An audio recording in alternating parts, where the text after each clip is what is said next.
Hi everyone, it's me, Arielle, and it's Wednesday Warriors, and today I'm going to be talking about the media. I did a video a while back about dealing with the fat stigma, and that involved a lot of things with the media when I was doing that video, so I'll post the link to that. Today I'm going to be basically talking about how we deal with the media, things we say to ourselves, media we avoid, things like that. How I deal with the media. Well, I can't say that I'm terribly affected by the media, like magazines, TV, advertisements, things like that. But that said, I like to flip through magazines and catalogs as much as the next girl. I like fashion, I like makeup, I like things like that. So even though I'm saying I'm not taken in, I understand that I'm only human just like everybody else, and I do like certain things and dislike other things. And clearly, when looking at other people, other women in magazines or on TV, I'm going to have some kind of a feeling about my own body or my own appearance. It used to be a lot, but now I can see something and I'll think to myself, oh, I want to be able to do my makeup that way, or I want to be able to do my hair that way, or something like that. But more so in an ideas perspective, it gives me ideas of how to be creative with my own personal style instead of giving me a negative outlook on myself. I have a really positive body image these days, and I don't really care what people in magazines are doing to diet or look the way they look or anything like that. And I mean, I personally think a good trick is to, one, take everything you read and see with a grain of salt. And two, to remember that behind the appearance of everyone that you're seeing is a story and is a life. They're not just a face plastered on a magazine looking immaculate and gorgeous. They actually have some kind of life story, and it's not all 100% good 100% of the time. And I think it's really easy to think we're putting ourselves in someone else's shoes and think that they have a fantastic life because they're beautiful and they look perfect.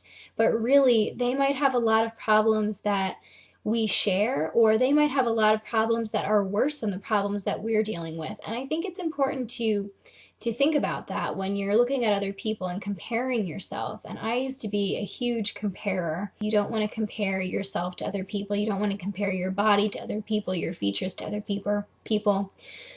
We're all different. We're all unique. I know you hear this all the time, but it's true. And even the people that are on those magazines, I mean, I don't think there's anything wrong with thinking that they're beautiful, because they are. But just because they are doesn't mean that we aren't.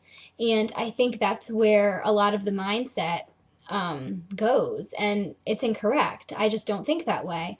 Um, Along those lines, we somehow equate beauty with perfection, and all the movie stars, celebrities, models, people we see on TV and in magazines and places like that, they're not perfect. And we might think for a second they look perfect, but they probably work hard to look the way they do, or they have makeup artists or photographers or people trying to get them to look their very best.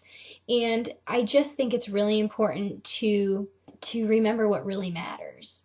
Because when all is said and done, at the end of the day, what you saw in a magazine while you were waiting for a doctor's appointment is not the most important thing out there. It's not vital to your well being.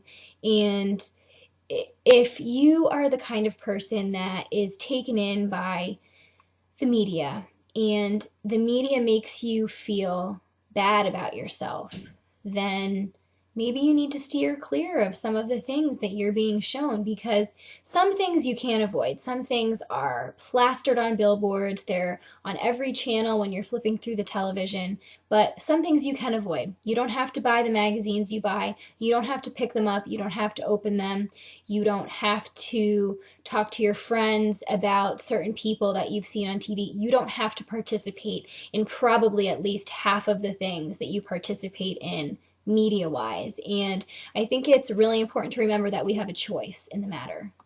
Personally, I don't really avoid the media because it doesn't bother me. I'm in a good place. So it's not something that triggers me or affects me in that kind of a way. But if I see advertisements or hear about something that's going to be on TV that's really demeaning to women, or promotes really bad body image or really poor self esteem, something that just is not in line with my values, then I'm not going to watch it purely for the sake of entertainment. That's not going to be something that I deal with in my everyday life. I think it's so interesting to really discover how much we're influenced by the media, even when we are strong individuals that have our own minds, how I'd like to consider myself. I had this book. There is a page in the book that's springing to mind when I'm talking about this topic today, because this page basically says, think you're not influenced by the media, and then it lists probably 25 advertising slogans with blanks in the slogan, and you have to fill in what the brand name is or what the item is. And let me tell you, I could answer almost every single one, because that stuff gets stuck in your head. It could be a jingle, it could be a commercial you see on TV constantly, it could just be the catchphrase of the particular brand that we've grown up with, seeing it in grocery stores, hearing it on TV, hearing it on the radio, hearing it in a song, and just seeing it on the side of a jar or something like that. But I just found it so interesting to think, well, I'm not really terribly influenced by the media, but then I could answer all of those things, which means subliminally, subconsciously, something is getting in there and it's staying. So it's really interesting to remember the staying power of advertisements and things like that. And it does take a little bit of effort to remember that you're really a lot stronger than that stuff, and you want to sort of remember to be your own person and sort of maybe just take a second to remind yourself, this is just stuff in the periphery of my life. This is not real. This doesn't have to be my reality. It might be something I watch for entertainment or look at when I'm waiting for someone, but it doesn't have to be my life, and it certainly doesn't have to make me feel badly about myself.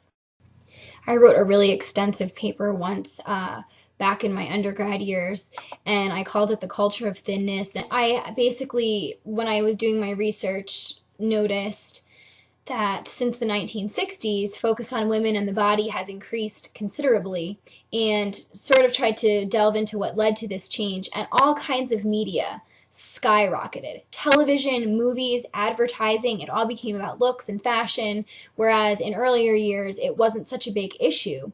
If you think about, the 50s being the age of television and everything sort of progressing from that point, it's really interesting to note how large a part the media has played in how we feel about ourselves.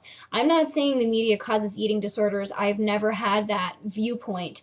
I do think it can hurt a person who is already struggling with an eating disorder.